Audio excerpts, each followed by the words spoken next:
So we're delighted to be here for our Small Business Roundtable at this fabulous facility, Innovation Depot. Isn't it not beautiful? Just give you a little bit of, I don't know, it's a different flavor. As our panelists take their seat with Congresswoman Sewell,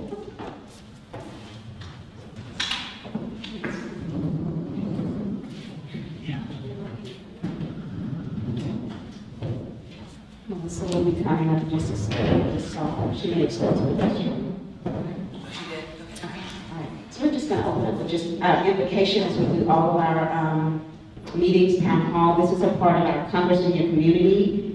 This is our Small Business Roundtable here in Jefferson County, here at Innovation Depot. But let us pray. Lord, we just thank you for this time together.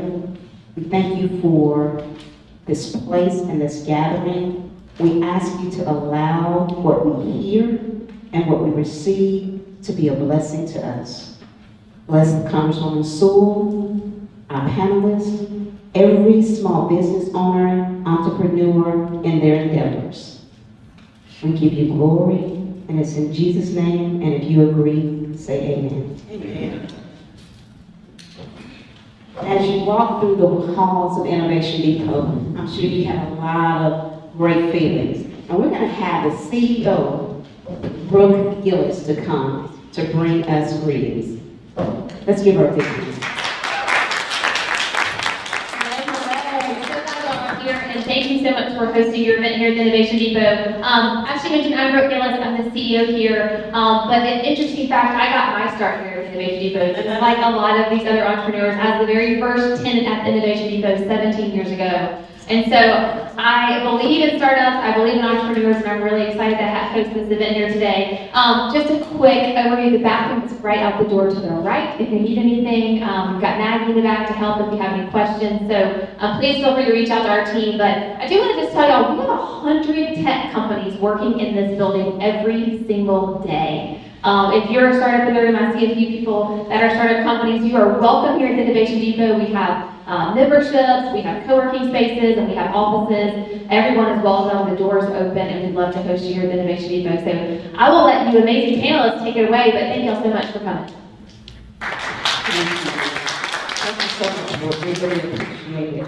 Congresswoman Sewell is in her 7th term as your representative for Alabama's 7th Congressional District. And we are excited that she continues to work hard to bring resources to this district that consists of 13 counties. But as we call her, she's the Congresswoman for all. Is she not the Congresswoman for all? Yeah. Let's give her a big round. Congresswoman Sewell is going to start this conversation off by introducing our panelists. We know some of you submitted questions through our website, but there will be time to ask questions. You may have received a card in the back at the registration table. Once the conversation is going, we'll allow time at the end of the program for conversation, or close to the end, so we can be sure that everyone has an opportunity to answer their question as we engage in discussion. Congresswoman Sewell? Well, thanks everyone for being here.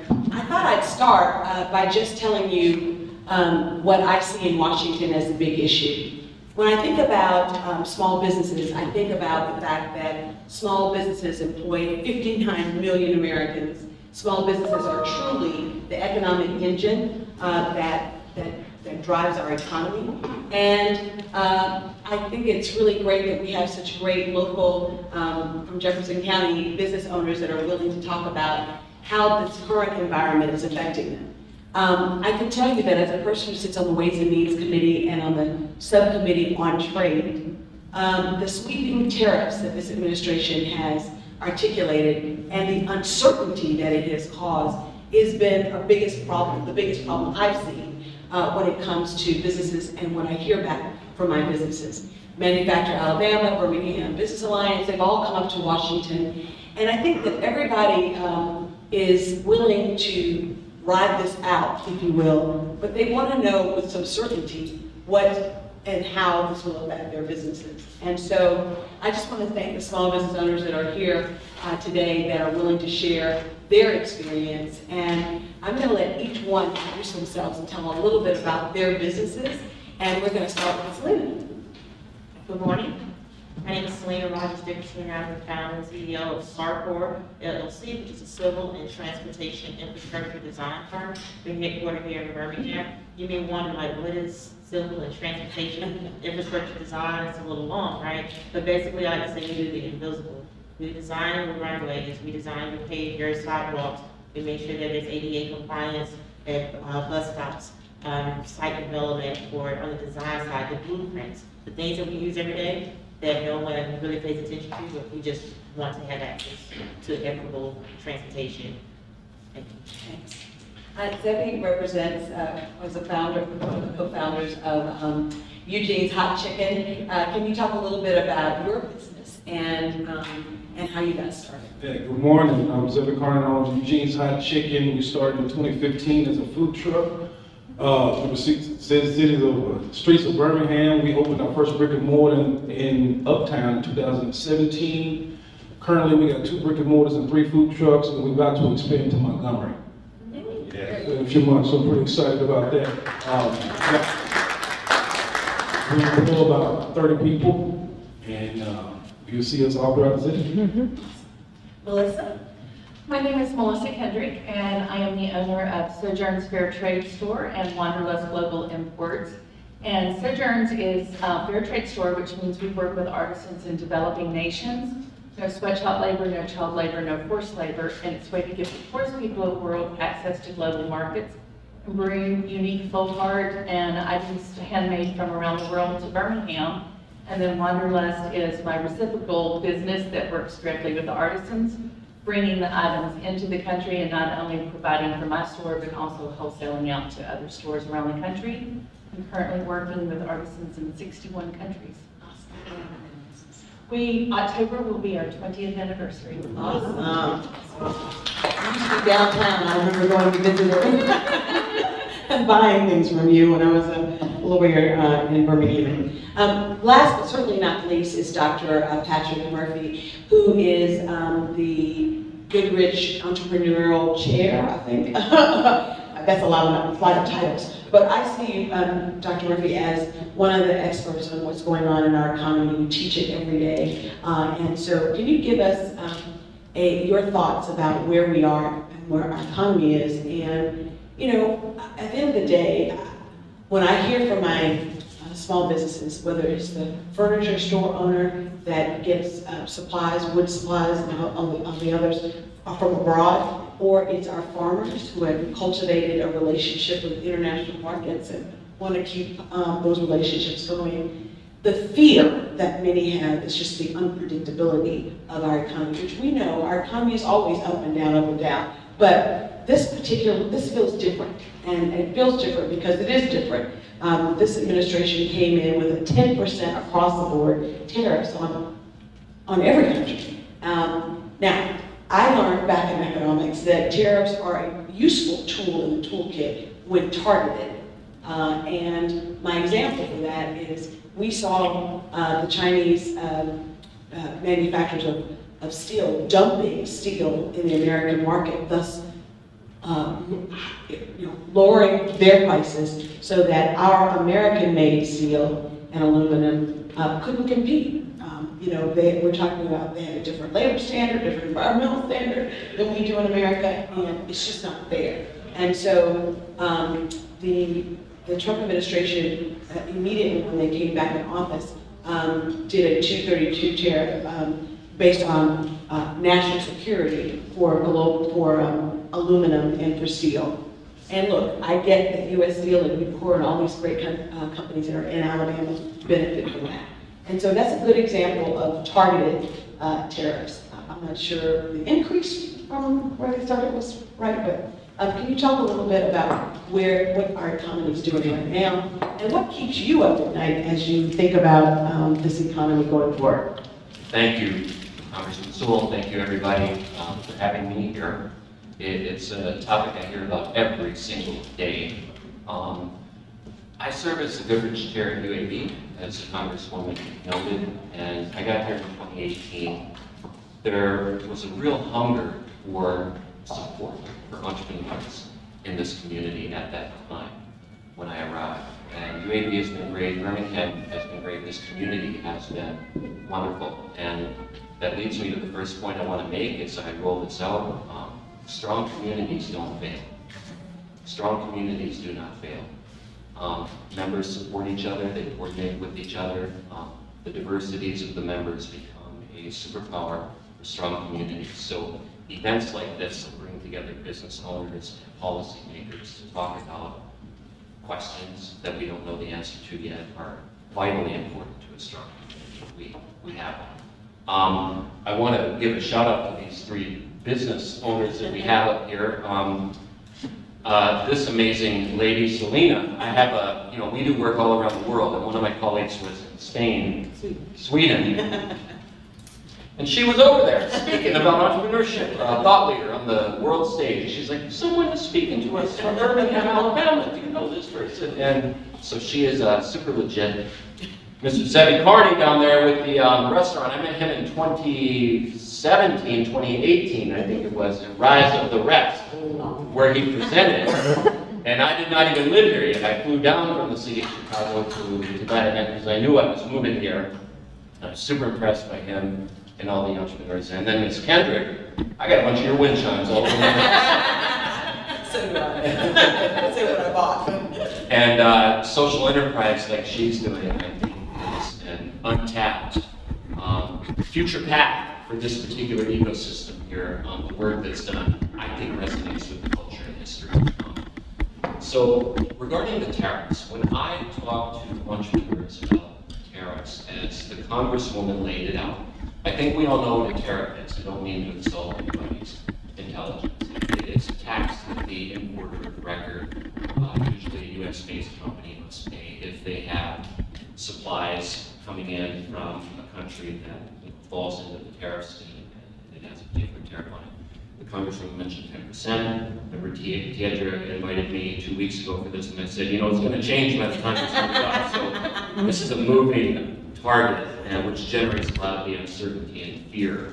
But the argument of it makes sense. The argument, most entrepreneurs I talk to, 80% of them, I would say, they get the argument. Okay, if we make it harder for, she mentioned dumping, which is a thing that we need to watch out for. If we make it harder for external agents to come in and transact business, that would stimulate the local economy. That's a fair argument. It works in theory. But in practice, it's what we need to think about. And the reality is, as I say, 80% of the entrepreneurs I talk to get the argument, but all of them don't know exactly what it means for their business right now. Hence the fear and the uncertainty and the questions that they have about what it means. I think that the small business owners, which we'll hear from in a minute, are the most important constituents to talk to about things like tariffs, because it is the record. The second most, and still very important constituency that we need to talk to about tariffs are the policymakers. I have one sitting right next to me, listening to them, watching these primary source media where they face tough questions from the media and the press, and they answer them, and looking at the primary source documents. This is how I spend a lot of my time. So the argument is there. If it's intentional and it's targeted, it can actually help our economies nationally, state level and locally. However, the uncertainty hurts. It hurts small businesses because they do not have the capacity for absorbing shocks. And by shocks, I'm talking about economic shocks, whether it's the Great Depression Or the pandemic. or the pandemic, or what was it, Prohibition. Let's go way back. City of Chicago, Evanston is where it started. Anything like that. The pandemic is a great recent example. It's going to hit the small businesses hard. But the one thing that we have to double down on, and this is what I hope we unpack today, is the adaptivity and some of the things that small businesses can do, not absorbing the shock, but maneuvering around the shock and looking for opportunities generated by the shock. And we'll talk about that, I think, in just a a little bit. But basically, on the face of it, it looks like you have a couple of tough choices. You could raise your prices, right? Which a lot of people are doing. Which a lot of people are doing, but you don't want to do that as a small business. You can raise your prices, which would cut the profits, or you can find new suppliers, which may or may not be possible. If you're locked into a contract or some other kind of arrangement, you can look for new suppliers, or you can go to the suppliers that you have and try to ask them for, can we make a deal? The tariffs are killing me, and if it kills me, it's going to hurt you as well, so let's work out it. We can talk about that. There's different things you can do, but what I want to come back to, and I'll wrap up with this, is, again, strong communities do not fail. Even in a broken economy, a strong community can get it done because it finds ways to support each other. And that's what we want to talk about when something like this hits the entrepreneurial ecosystem, which I care deeply about because it is very much a part of my mission, which is to train the next generation of entrepreneurs and serve the existing generation of entrepreneurs. Whenever something like this comes up, we need to talk about it in a hard-hitting, direct way. So I'll stop there.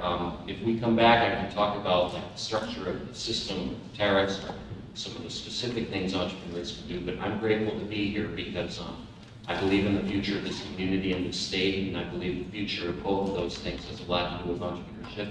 And when I look at this younger generation coming up, you all, I almost said you guys, I was told I can't be saying you guys anymore. What do you say, y'all? Y'all. Someone told me it sounds like you all, and I apologize for that. I'm super optimistic, and if there's anything we can do to serve you, we have a lot of programs, a lot of young entrepreneurs coming up. Some of them are very successful and work out of this building. We're here for all of you. So thanks again.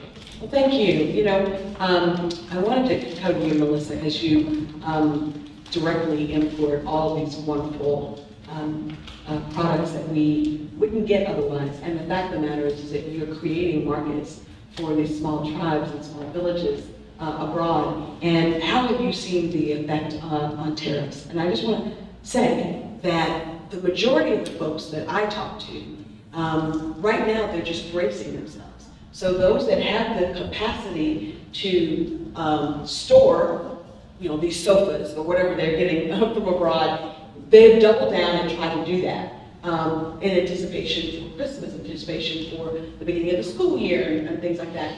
But it's an interesting time to try to be a business owner when there's such uncertainty. So across the board tariffs, and then 90-day stop. And we're not really sure what that means. And so how does it affect your businesses, and what are you doing? Are you doing anything differently now in anticipation?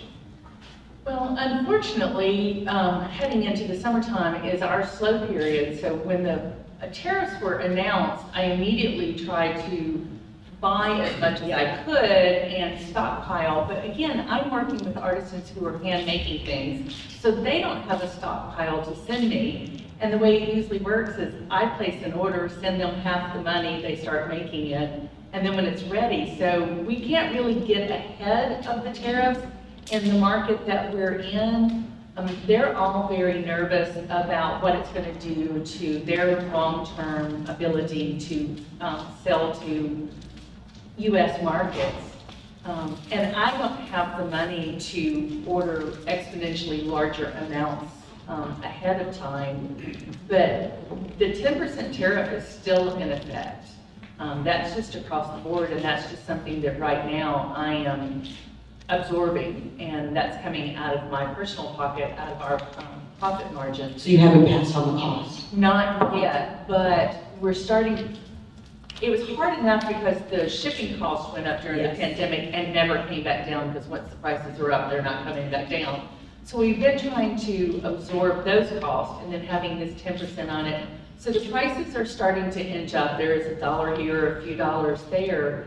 My biggest fear is the reciprocal tariffs. They come into play. My 10 largest countries I deal with will all be in the 35 to 45% tax range, which means after 20 years of weathering economic downturns and pandemics, I go out of business. We don't want that to happen. Me neither. I'm not ready to retire yet. So can you talk a little bit about how it affects sort of the food industry, the up and down nature of our current economy, and, you know, I can tell you that I represent a large swath of the Black Belt, and the lifeline for the Black Belt are stores like Dollar General and Dollar Tree and Walmart, and almost all of them get over 50% of their product from China. So the competition with China in particular is what's really scary. And if you don't think the Chinese are bracing themselves, I mean, the way their government is set up, they will absorb whatever they need to absorb to push back against America. 145% tariffs, it's unconscionable in some ways. And so I can see why he sort of, what do they call it, taco? Trump always chickens out. Some of the fiscal people say taco. But the reality is that it is a direct impact, an immediate impact. Dollar Tree won't be $1. First of all, it's not $1 anymore, it's $1.25. So Dollar Tree will go from Dollar Tree to $3 Tree, $2 Tree. And I know that still will be lower than what some of the prices are in other vendors. But it's a pretty scary proposition. So do you get a lot of your, do you place a lot of your orders ahead of time in terms of supplies that you need in order to produce the products? Yeah, we do. We get a lot of all our paper costs, all our paper goods. So, we just came off COVID and, prices are starting to, inch back down. So, this was supposed to be our year for branding. We was going to brand different, brand with our to-go boxes, our logo to-go boxes, logo to-go cups. Like, this is our year for branding. And then tariffs hit. So, we get one order of to-go boxes and everybody's excited. And the tariffs hit, they go 145%. People we talking to in China, like, this is going to be the cost. So now we having to play musical chairs and try to, dance around the tariffs, and then we spending more money to try to get ahead and, trying to stockpile to-go boxes. It's a challenge. It's a real challenge. Like right now, we have to-go cups, and it'll be 3 months before we can get them. We're trying to get away from the styrofoam, Well, you're trying to be economic, environmental friendly. environmental friendly. Try, but it comes with cost. It does, definitely does. We try not to increase prices, but sometimes we cannot absorb all of it. We will go up. Yeah, and to your point, Dr. Murphy, we are a resilient community, and you're right. Strong communities will figure out a way to support their businesses no matter what. And we did that with the pandemic. I mean, I can't tell you how many people started, ordering, and obviously all the delivery apps were going crazy, but people were supporting they wanted that cup of coffee, and they wanted to make sure it was still there. So I agree with you that strong communities do survive, but it's how do we thrive our way through it that really is the question. And so Selena, talk a little bit about how this affects the uncertainty in the economy affects your business. Well, so my product is people. Yeah, your service industry. So, our end user are you all, and you all depend on your local governments to provide infrastructure that you need. And so, if the cost of building a sidewalk increases, then that means that that sidewalk might not get built. Because the estimate that we may have provided for in our design fee in December is different from what the cost is now. So, And that's for all infrastructure. That's all infrastructure. Whether it's That's the airlines, yeah. that's the runway to Birmingham Airport, that's The bus building. If people wonder like why certain things might not be built, well, the cost that was projected 2 years ago or so isn't the same. And so if those things aren't getting built, that means they're only going to give us so much work to design if they don't have a pathway to actually do the construction. Now, my people, my inventory, those are my employees. I have to make sure that I keep them whole and well. Right now, I have a situation because childcare is so expensive. I have to, summer's out, it's here, school's out. So how do I give my employees the leverage they need to be able to be great employees, but also be great parents because they can't afford, they have to choose between childcare, they got your standard fast food restaurant for one person, it's $15, you know, for a lot of things. So if their end on their take-home pay is being reduced, then They can't, they're they purchasing can't do those things they want to do. So that means that she can't pay for childcare, because she has to choose between the other things they need to survive because it's so expensive. And so when I look at recruitment and the pandemic shifted wages way up. So how do it's like driving a stick shift. You know, it's like, how do I come up off the clutch? You know, before That's a good analogy. so, Yeah. when I get in my 5-speed, Yeah. I'm wondering, like, how do I come up off the clutch without cutting off? Now, it's like chicken and the egg, how do I get the people, how do I make sure wages are comfortable Yes. and competitive, and make sure they can afford to live. You know, you don't go to college and get a degree in engineering and then can't really afford to live. Well, you know, that's a good point. Many businesses depend upon a supply chain. And so to the extent that you can't do your business, if the businesses that hire you can't manufacture or construct the projects that they hire you for, or the food delivery that you need, that's a problem. And I can tell you that it's happening not just across the board. So Mr. Mercedes may be more resilient because he's a bigger company, but believe me, they're freaking out about their supply chain because a lot of the parts that go into producing that SUV right down in Vance, Alabama, are imported. So to the extent that the parts are imported and affect the cost of the bottom line of that vehicle, the vehicles are going up.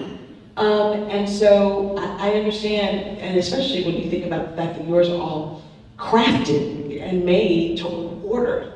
They're making them as we speak. And so what are you doing to brace yourself? Are you ordering less? I know you said you're stockpiling as much as you can, but if you're like the small businesses in the Blackville, I had one person who sells furniture, and her price point for an average sofa is $700. Now, she can only stockpile so many sofas in her warehouse. Her warehouse has a limited capacity. So she's done as much as she can.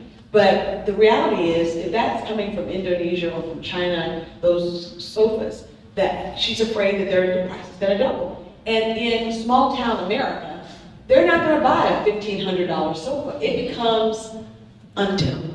It becomes out of reach for an average family to purchase that kind of product. And so are you all seeing that at all now? And if so, in what way are you trying to brace yourself for those kinds of unpredictable costs? Well, as a small business, you're always trying to find ways to rein in cost, whether it's changing to LED light bulbs or finding a better source for shopping bags. But it doesn't matter whether you're importing or you have products that are coming from overseas that you're selling, your infrastructure is affected. Your light bulbs are affected, your shopping bags are affected, your takeout containers are affected. The products and the components you use in construction, the computers you use that you have to upgrade, our cell phones, everything that we use, there's not a person in this room that is not going to be impacted by the tariffs. So we just try to have upfront conversations with our customers. We have an amazingly loyal and dedicated customer base. Which is great. So we talk to them about credit card processing fees. Many are bringing their own bags in. I just spent $800 on shopping bags. Yes. And that whole order this time last year would have been $450, $500. An extra $300 every month for a small business adds up. And so, How many employees do you have? I have 3. 3. And And did you weather the pandemic through this kind of trying to manage the administrative costs as well as the cost of the actual products? we did, and again, our customers were amazingly loyal during that time, and they came out and shopped because they were like, we want you to survive, we want you to be here. And so that was wonderful that they rallied around us. The other thing that got us through was the Small Business Administration lowered the threshold on who could borrow money, and we were able to. And provided the PPE. Did you get any PPE? A little bit, yes. So we were able to get those funds that bolstered us through, and luckily, because we didn't take a huge dip, we were able to then take that money and finally scale up our product. Absolutely. I have 3 times what we used to have downtown, so you gotta. You're in Crestline now, right? Crestwood, yes. So it's everything. A small business owner doesn't just look at the big picture.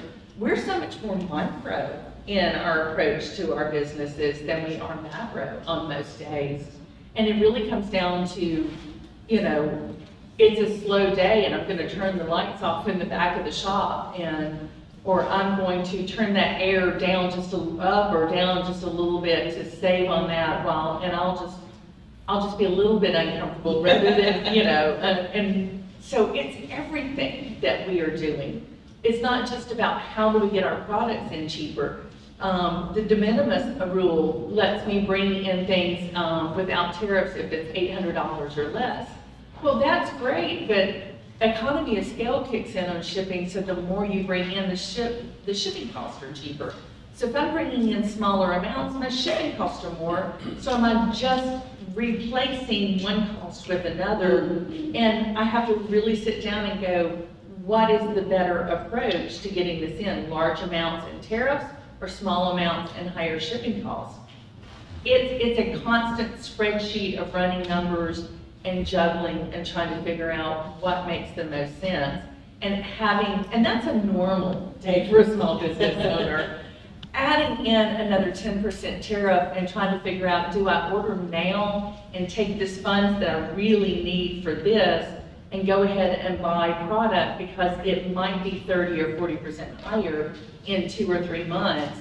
You know, you're robbing Peter to pay Paul, and that's the uncertainty means I'm spending more money on Tums. Yes, Tums.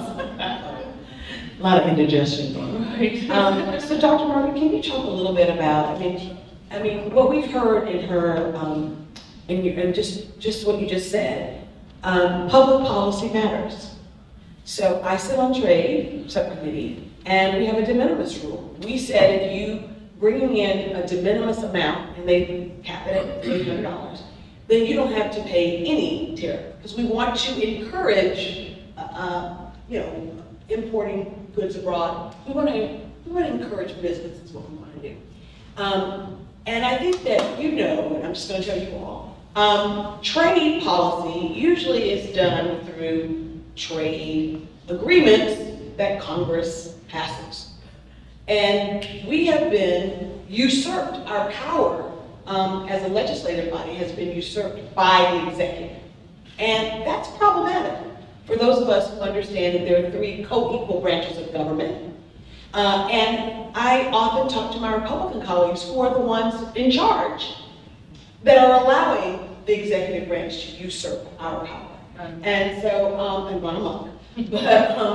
And so I made the analogy that I am fighting with both hands behind my back, because the executive branch is, the Republicans govern, they control every lever of government, whether that's the executive, the legislative, and you know, they've kind of piled the judiciary. So, I mean, I feel like the deck is stacked, and I'm fighting with both hands behind my back. And all I got is my mouth and my feet. So, I love it.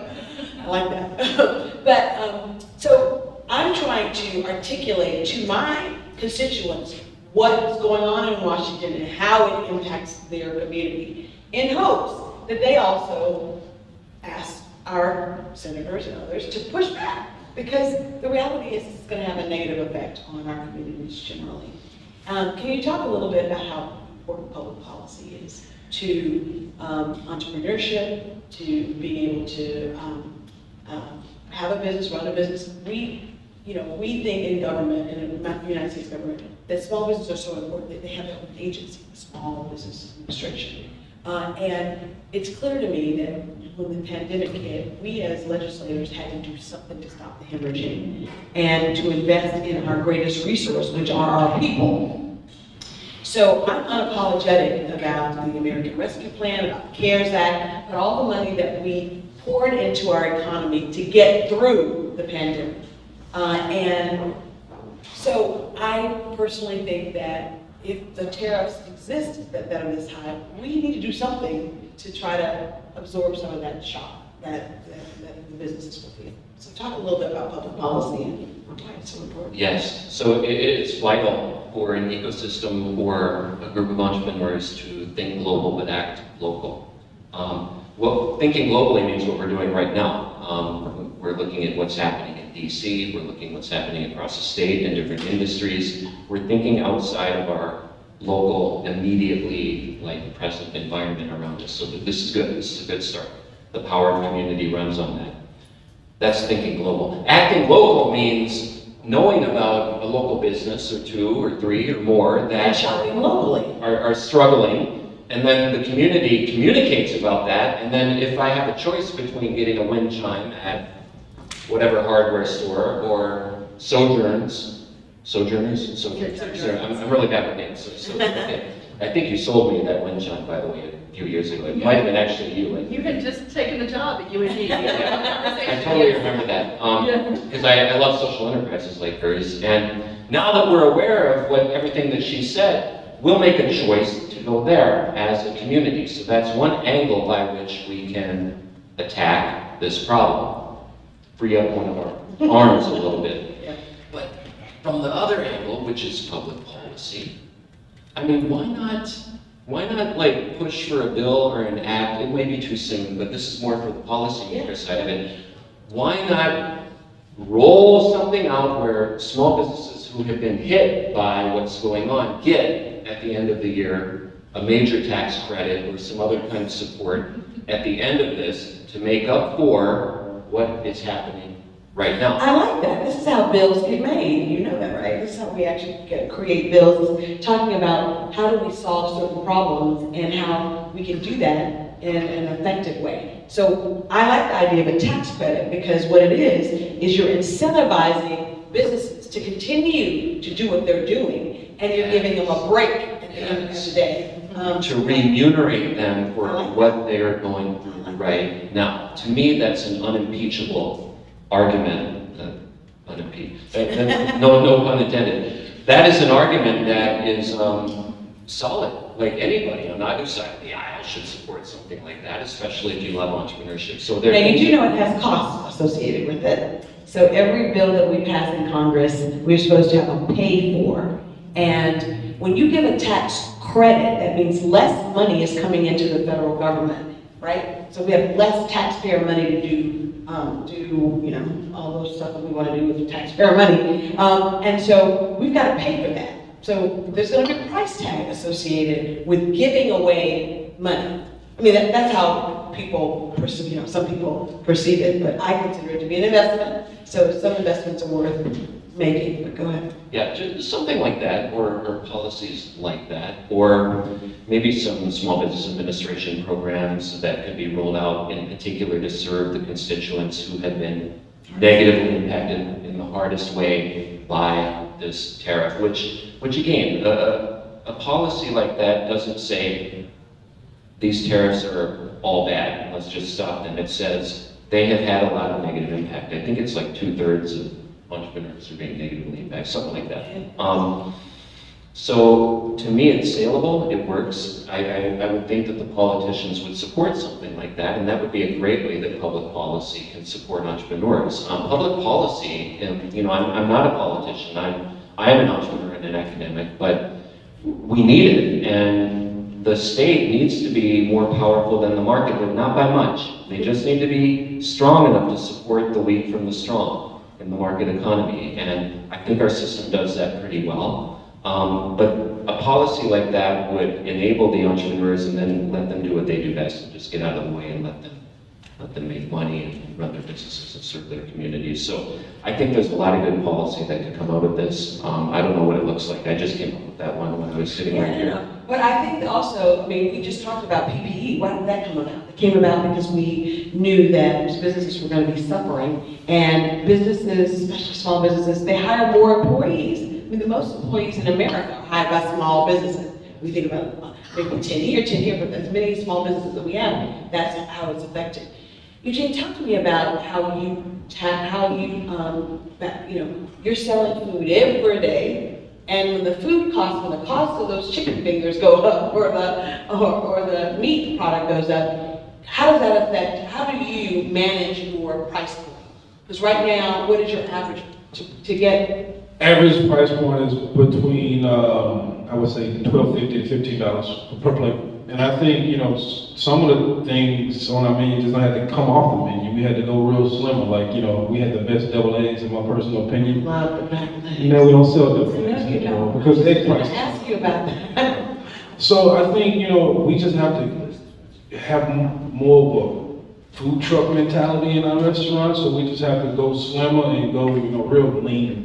And we have to just continue to look at cost every day. How many people do you employ? Right now, we got 27 employees. These are people who depend upon their family's livelihood for Yeah, their business. and right now it's a challenge because, I got employees with family members that don't know if they're gonna be here.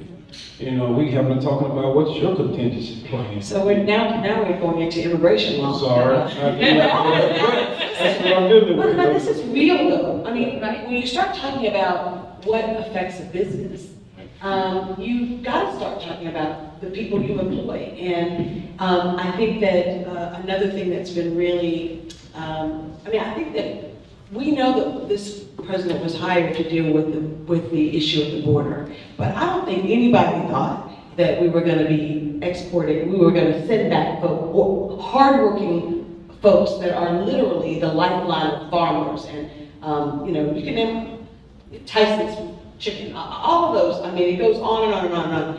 And so to see raids of properties like Tyson, and to see the folks summarily, and these are people, you know her as Ruby, I know her, we know her as neighbor, we know her as church member. And these are not the immigrants that commit crimes. I think all of us, I thought that he was gonna go after the criminals, he talked about it a lot. But not everyone.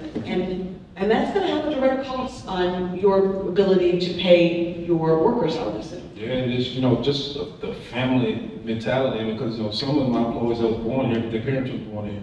So they may need an extra mental day just to deal with the day. But, from what COVID has taught us, we had to have a bunch of suppliers. And then we have to utilize every last one of those suppliers. And it's almost like musical chairs, because today we may be getting chicken from here, tomorrow we may be getting chicken from there. But it's hard to train them, man. It's hard to teach. So, that sets us back in business as well. Yeah. How many stores do you have? So currently we have 3 stores, 3 food trucks, and we cater. 2 stores. I counted Montgomery as my 3rd store. I'm speaking it into existence. Yes. Even though I'm opening in like 3 months. Manifest. So Lynn, talk a little bit more about the service industry. You all definitely are part of a supply chain that can't survive if people are not building things. So can you talk a little bit more about that? Yes, I mentioned earlier, infrastructure is based off of the federal taxpayer dollars, federal funding trickles down to the state, and then it trickles down to municipalities. We have been blessed community wrapping around us through the pandemic, as well as even now, to where leaders in our state, in our community, see what we do. And so when we're looking at servicing projects, we might see a capital program or strategic plan for a municipality, and we want to start positioning ourselves for whatever that is. However, we've had projects that were put on hold. And so in the last 5 months, have you had projects?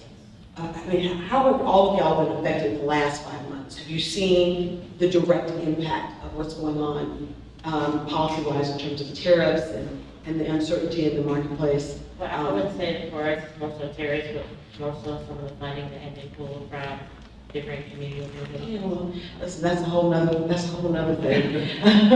I mean, I think that, you know, we work really hard, my staff and I, with our constituency to try to bring money to our district.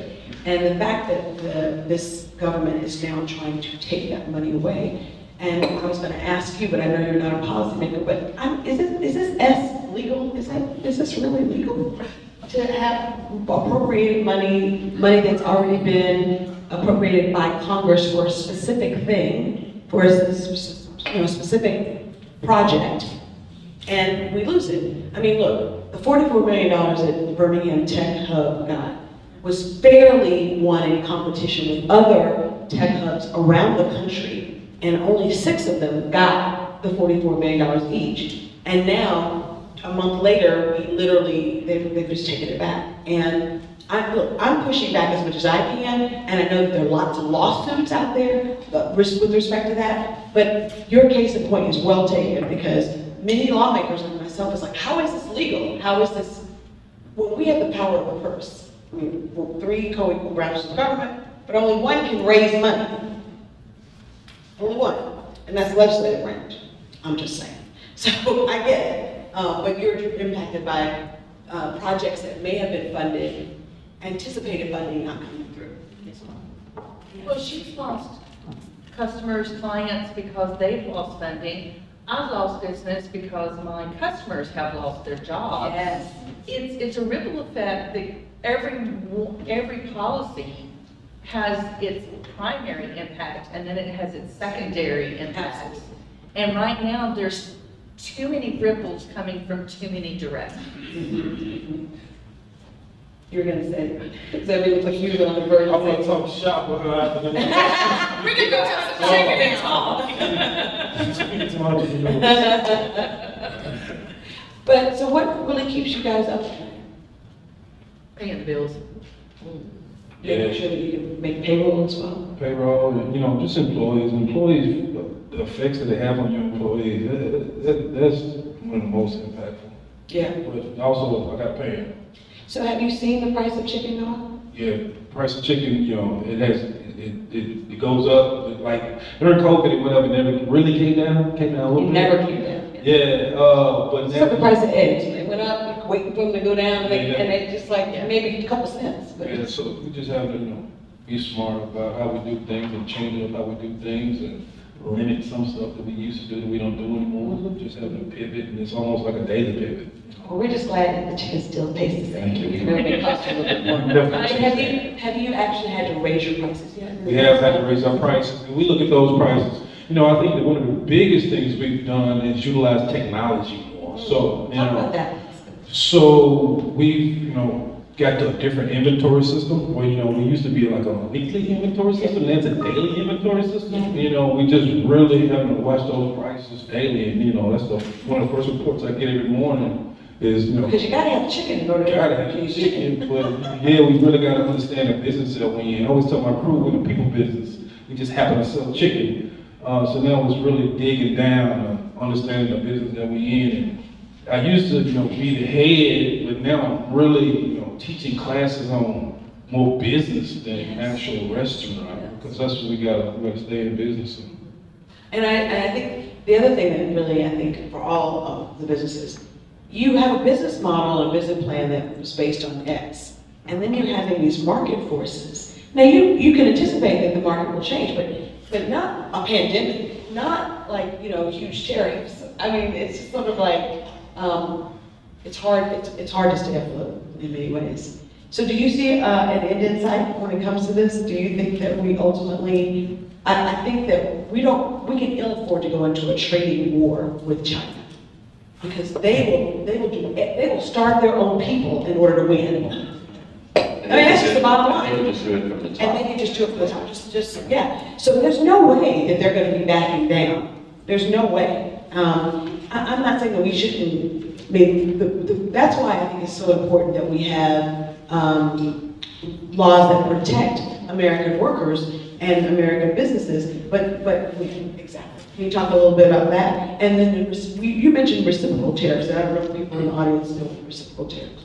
Okay, so reciprocal tariffs are targeted against foreign countries that are perceived as, well, say we have a trade deficit with them, a severe trade deficit with them, meaning that we're buying a lot more of their stuff, and they're buying a lot less of our stuff. And the tariff is a way to sort of balance or level the playing field. That's what it is. But, you know, it's such a broad brush that it hurts a lot of the diversities of different small businesses. Well, that's exactly what the president said. He was sick of the trade deficits that we're running, and so he's just gonna. Right. But not all countries do we have a trade deficit. No, exactly. So a broad brush, that's exactly the problem with it. And why do we have a trade deficit? I mean, look at Lesotho. Yes, we buy billions from them, and they're one of the poorest countries in the world, so they're not buying a lot from us. But what are we getting from them? Diamonds. Yes. Critical minerals. We didn't. You know, we have to look at not only what is the deficit, but why the deficit, and that question is not getting asked. Right. I think it's the two perspectives again. From the top down, where policy comes from, a broad brush is necessary many times because it's coming from the top. But communities from the bottom up, that's where you're able to customize. And if we're fighting food deserts, or if we're fighting education problems or crime in Birmingham, I can tell you it's very different in the city of Chicago, even though it's still food deserts, crime, and education. Same social problems. The way you serve them is radically different because of differences across the community. The government can't customize like that, but communities can. That's when I'm talking about the power of community. That's the key to doing a lot of this. I think it's the most important key because strong communities don't fail. And coming together like this, I can't emphasize enough how important it is that now that we know a little bit more about what these three businesses are facing, there's a lot of power and resources out there that can be diverted in different ways to support them. And so the end in sight, or your question, I don't know, man. It's like, I talk to entrepreneurs. It not only affects them, it affects the stock market, and by yes, stock market, people's retirements are affected. I mean, it's just yes. I'm an incurable optimist. I am too. I'm a glass half full kind of girl. Okay. But it's hard to be optimistic if we're only in month 5, right, and all this is chaotic. I don't know about you, but I'm like bracing myself for the next 3.5 years. I do have faith, and we'll see if I'm right or wrong about this. I do have faith that a policy will come out eventually that will provide some relief. I'm willing to make a bet on that. I'm willing to be wrong. But most importantly, because enough of us are standing up and speaking out about that's right. the truth of what these policies are doing to our businesses, to our families, to our communities. Which we have a duty to do in this country, and I think we're very good at it. But the fear that a few folks have mentioned, which often is a child of uncertainty, to me is the key. The way to deal with fear is a strong entrepreneurial mindset, and an understanding that problems are what generate opportunities. It's hard, and there's a pivot, but entrepreneurial firms at the end of the day are the ones that are nimble enough, generally speaking, and it doesn't happen like that, it happens over time, to do something in relation to change. A shock, like I called it earlier. And a strong community is a big part of that. So if I had to try to compose my optimism, that's how it would come across. And I'm doing the best I can, and I'll continue to serve. So if any of you entrepreneurs, if my program can be helpful, please do reach out to us. Absolutely. We have questions, we have time for a few questions from the audience. I'm not sure if you're going to help with that, Melinda? We'll facilitate that. But y'all, this has been fabulous, right? I feel like you've been in school today. Let's give our panelists a hand so far. Strong community survive. Strong community survive. We know we have a few questions in the audience, but I want to recognize some of the resources that are in this room. We have, and I call her, she's many people's good friend, Stacey Robinson. She is the director of the Governor's Office of Minority Affairs. Stacey, if you would stand just to say hello. Everybody probably knows her. We appreciate you being here today, and there may be resources that her office can provide to small businesses, and she'll be available to talk with you after this event. We are going to have some questions. We have some businesses in the audience, and if you're a small business owner, you're probably right in here it is. We want you to just stand so we can just look at you and wave. I know we have our entrepreneurs standing here. Look at the young entrepreneur. We're so thankful for that. What's your business? I sell gelato ice cream. Awesome, gelato ice cream. Gelato and ice cream. That's right, because gelato is not ice cream, I got you. It's gelato and ice cream, but it's not separate, but it's separate. Yes. And many resembles it. That's awesome. So have you had to raise your prices, or is everything kind of okay right now? It's okay right now? Talk about supporting our businesses and business owners, it's awesome. Everybody go get chicken and gelato. And if you want a beautiful handmade bowl or something to serve that, I'm sure Melissa could like find something for us to do that. Mark, I think you had a question. If you would. Yes. My name is Mark Barstein. I have a chain of ladies' clothing stores called Simply Six. We're based here in Birmingham. Our offices are in Irondale, next to the Golden Rule. We bought How that. long have you been in business? This business, I've been in business 10 years. It was 10 years Mother's Day weekend. Now tell me how retail has been affected. I'm about to. So we open our stores in low-income neighborhoods. We sell everything for $10. And you still do it for And we still do for $10. The tariff before President Trump got in office was 25%. So I was able to work with a lot of my manufacturers to eat part of that tariff. Yeah. But now that he's added another 30%, they're not willing to eat any more of that. So we have 45 stores, 10 of which are in Alabama. Some of our stores, we take distressed locations that have been empty for a long time. It could be an old Aldi grocery store, an old Dollar General, and we bring that store back to life. And For that community, it's great. And our customers are really thankful that we're able to offer them. We hear it over and over again. We now have a clothing store where we can afford to buy clothes, or we can afford to buy Christmas presents for our families. Oh, more than one doll. Because all these other stores, charge so much more than we charge. And we do that by keeping our costs low.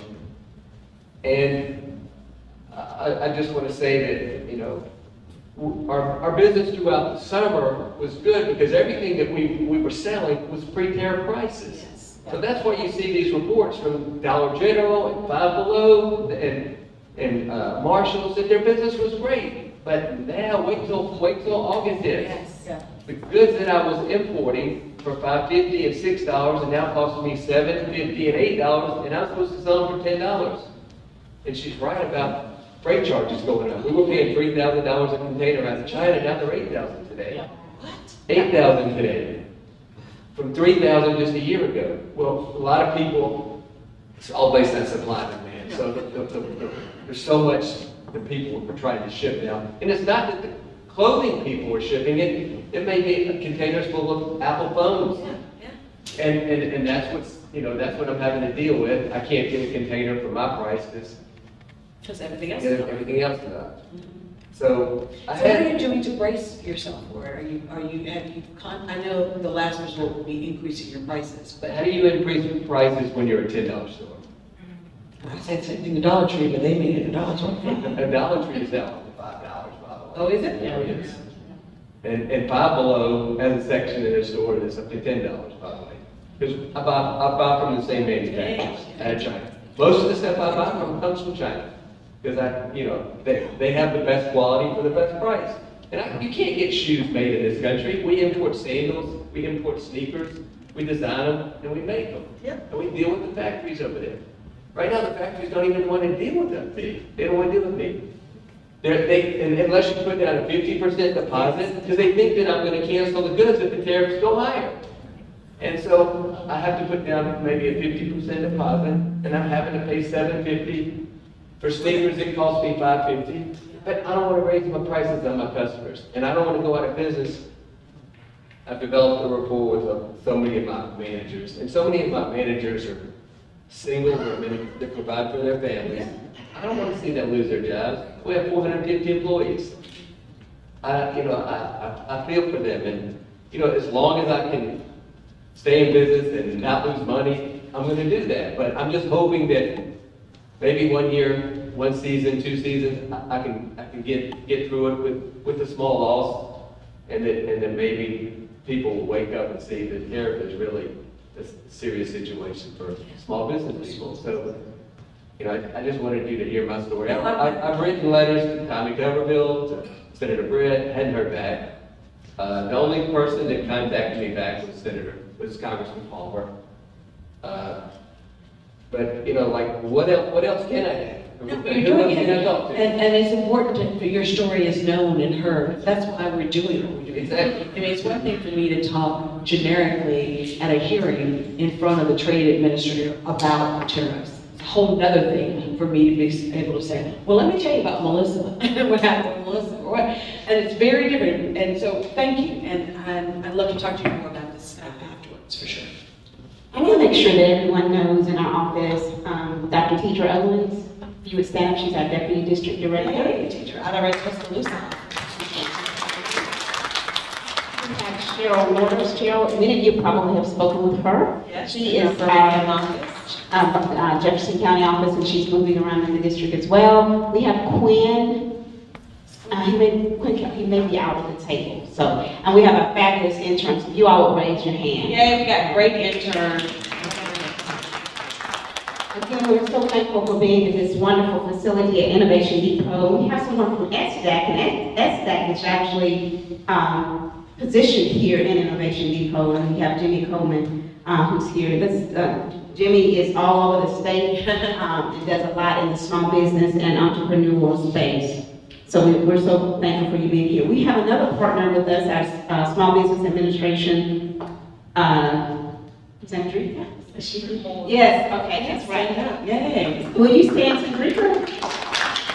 She's a federal partner with the Small Business Administration, and there are folders out at our table, at the registration table, and you feel free to take some of those, and that gives you additional information on how you can be helpful, how we can be helpful during this time of the fear of tariffs and all that we're facing. All right, is there another question or comment from the audience? Well, I have one, Congresswoman. First, let me just say thank you all for being here. And can we give another round of applause for our My last question is, if you had the President of the United States right in front of you, what would you tell him about the current state of the economy, and if you have any suggestions for him? So if you had a chance to just literally make a comment to the President, what would it be? I'm gonna ask each one of y'all to do that, by the way. Ooh.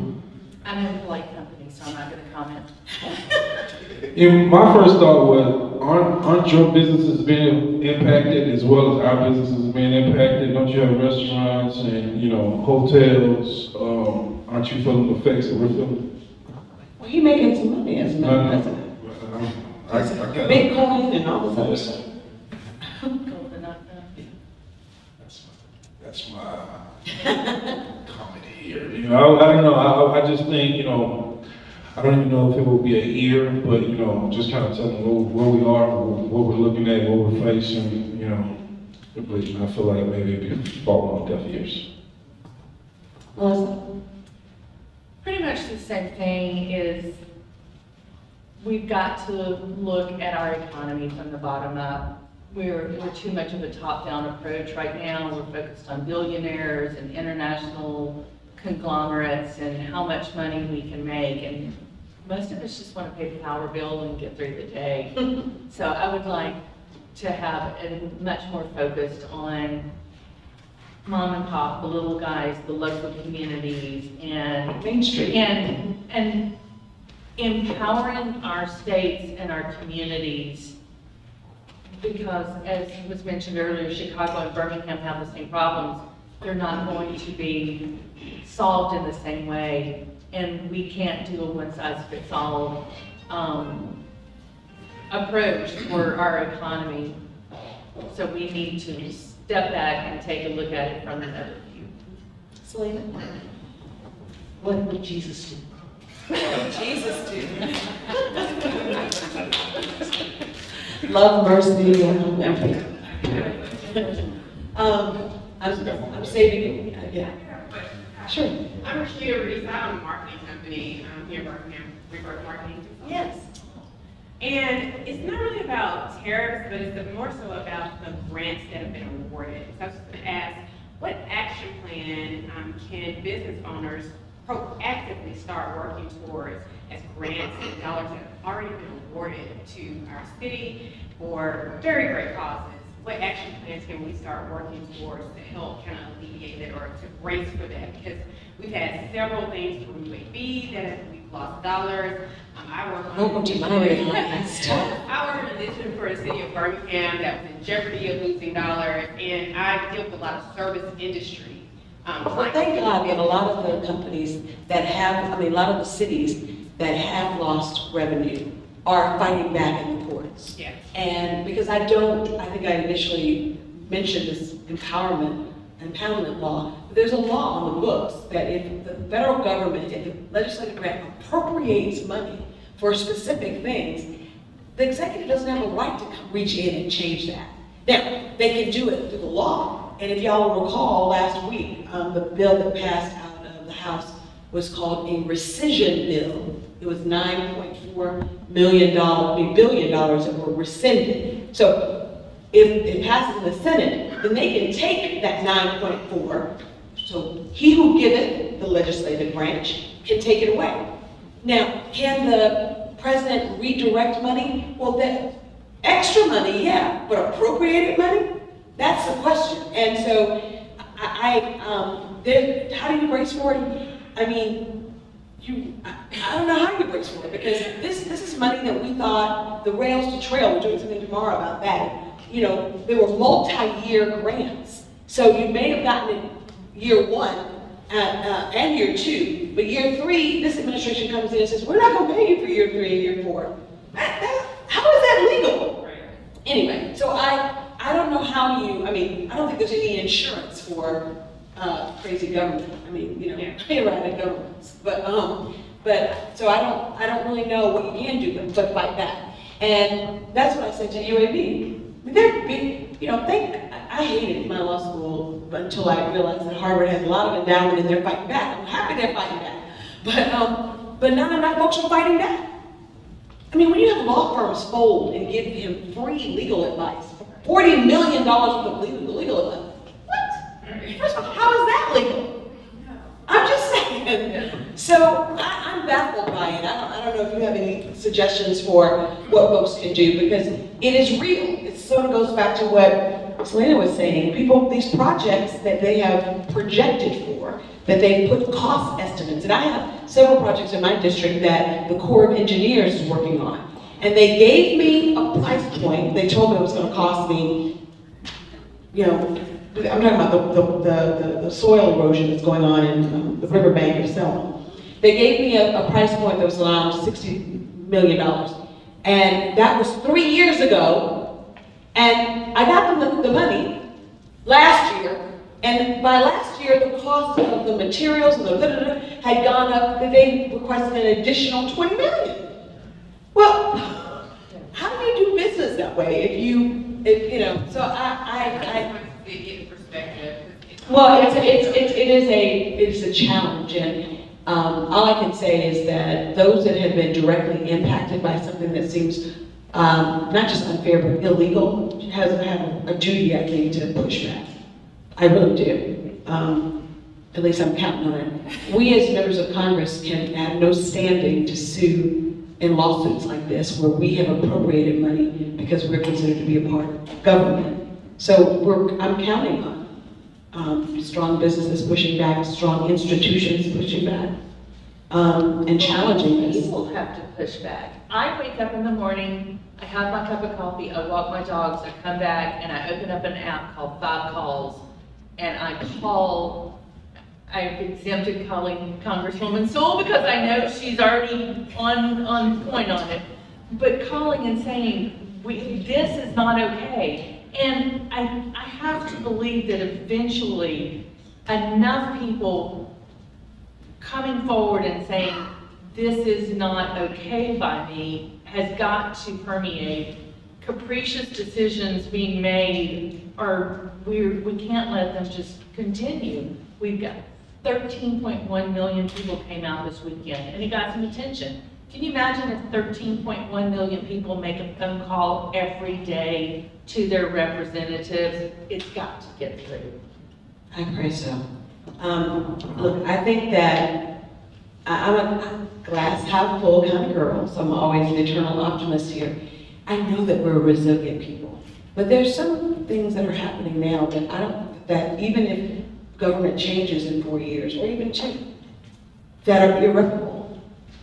I mean, you know, some are just lost opportunities that will not come back around. And so that's the challenge, right? And the attacks on diversity, equity, and inclusion totally affect a lot of businesses. Immigration policy, all of this affect all of us, but it definitely, when you're a small entrepreneur, I can't even imagine how, because every little thing, whether it's your cell phone bill, your electricity bill, the shipping, freight fee, all of that is factored in. But a great question, and I don't have a great answer other than fight back. Thank you. And you can still call our office even though, you know, we're working. Because we will answer. We will answer, and we want to hear from you, but we do encourage you to call others who may not be seeing things you're saying. Mr. Coleman, Jimmy Coleman? Yeah, I wanted to make a comment, and my business is structural solution. And so one of the things that I know I do with my people is, there's a thing called conservation fund. This is what the billionaires do, this is what they do. But also, we should have public policy that do a community conservation fund for the business. They reward them on the back end with the tax rate because we are investing in our communities that people have given up a lot of times. So that's one thing. And then also too, y'all gotta understand the wealth of opportunity when you have your congressional office being able to participate. You save me $1 million. Saving $1 million because I was doing business in China. And she gave me something, a hard lesson to take, cut your losses. I did. and as great as the opportunity was, it actually saved $1 million. And also too, the other thing is, like you said about the state office, you got states around there. They do more than just business, they also feed the community. I didn't even know it. And that's a great resource that we have within this room. So as a small business, I've been a small business for 40 years. But I've been in business for 40 years. And I see the trial and tribulation we go to as business on. But focus on education, focus on diversity, focus on technology and innovation. Those are the things that you got to structure yourself with. And I heard a lot of y'all are doing it. So I'm saying to the other ones that not catch up because the world has changed. It's changing. AI is going to change it all. But anyway, any thoughts on what Jimmy said? No, I think it's great. I think that's the way. Creative approaches to government, public policy, but at the same time, creative approaches within the community to share information and find new ways. I'm a big believer in social enterprise. Social enterprise is really community-based entrepreneurship. I think there are some options that, say if you're an organization that relies on grants, there are actually some things you can do to generate something that looks more like fee-based revenue and earned income. And oftentimes it involves technology because technology and the social realm, the two realms, they're merging. Like all of the bleeding edge technology right now is socially defined, like whether it's crowdfunding or microloans or even cryptocurrencies, even the outer space stuff that we're doing, there's a why behind it if you really dig into it there. So I think technology can help a lot of entrepreneurs that rely traditionally on these more established channels, which are often like grant funding. There is some new approaches that are more entrepreneurial that can tap into a community and people who care about a cause, and they'll pay you to do certain things on a transactional basis at the community level. But then on the policy level, again, I do believe something will come out of Washington that will provide some relief. I don't have any direct Won't be evidence. an immediate relief. I do not have any direct evidence of that, but a year or two from now, and you asked me what I would say to the president. Yes. Do I get to answer? Yes, you do. Go for it. I would say, President Trump, you are an entrepreneur. You're far away from it now, but you know at the street level what that's like. Reach back into that experience and let that guide some of the decision making. I do think there's an entrepreneur heart in President Trump. I really do, and I believe we don't see it all the time anymore because he's in a completely different place. But I would ask him to reach back deep into that entrepreneur heart and the truth of that experience and let that guide a lot of the policies. What would Jesus do? I would have a coming back to policy. Yeah. So, I don't know, you know, but I was serving on the National Business Council. We wrote policy recommendations to benefit women-owned businesses throughout the country. Our group was disbanded last week of March, but we have great recommendations. And I saved all of them. That's great. If you ever need. It was disbanded by the federal government? I'm assuming it came from the small business administrator, and I believe it might have been her directive. But Because it was a women's-owned yes, initiative. on initiative. And so We're being socially excited. Lord help us. we all received our letters. Well, I would love to talk to you about this offline, because, you know, we're always searching for really good We do have great policy. policy recommendations. Absolutely. And I'll be glad to share them. Sounds great. Any other questions before we go? Again, give it up for our panelists and all of us are going to stick around.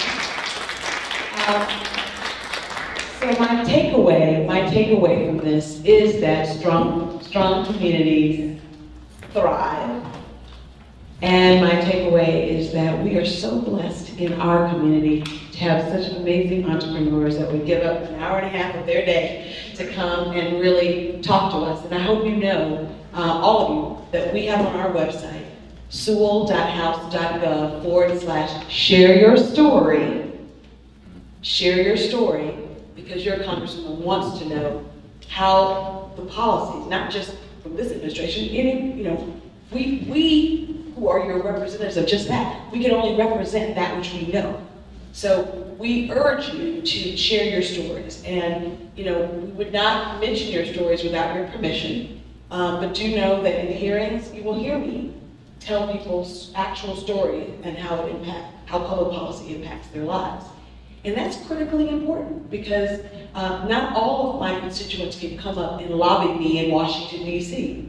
Well, I'm home equally as much. People don't realize that. People come home every weekend. So does Palmer. So we come home weekends. And you can't represent people you don't shop with or see at church, or, that are your neighbors. And so please consider going on to sewell.house.gov/share your stories. And we do answer our phones. And we will tell you if we can't help you. We'll give you the number. People call our office for potholes. We don't do potholes. We give them Sheila Tyson's number or somebody in the county commission's number. We don't do state law, but we do federal law. And we are here to serve our constituency, which includes the amazing businesses and entrepreneurs that are part of our community. You all create jobs. That's a hard thing to do. And we are very, very grateful that all of you are also good corporate citizens by taking time out of your busy schedule to come and help educate us. I know, I saw that. Sorry, I thought you did. So in closing, we'll stick around, I'll stick around. If you have any direct comments or questions from me or my staff, we'll stick around for sure. And I just want you to stay tuned, because we're going to continue to do these small roundtables. We started it here in Birmingham, but as you know, this is a big district. So we have Black Belt, we have a lot. So we're going to move this around, because some of the challenges that happen in Birmingham will be very different than what happens in Camden or what happens in Uniontown. So we're going to make this a series. I've just breathed it into air. Look at my staff. Oh my God, it's going to be a series of small business roundtables. So stay tuned for the next one. Thank you all. We thank our panelists, and we will be around. I want to point out Mr. Bob Dickerson in the back. He's a resource in Oh, yes, community. awesome. Oh, minority business resource, thank you. I'm so thankful for him. We're gonna just close as we came in. So Lord, we thank you for this time together. We ask you to bless those that are traveling, keep us and protect us, and give us the grace to reach deep back for the spirit of entrepreneurship. Bless those that are gathered. If you agree, say amen. Amen.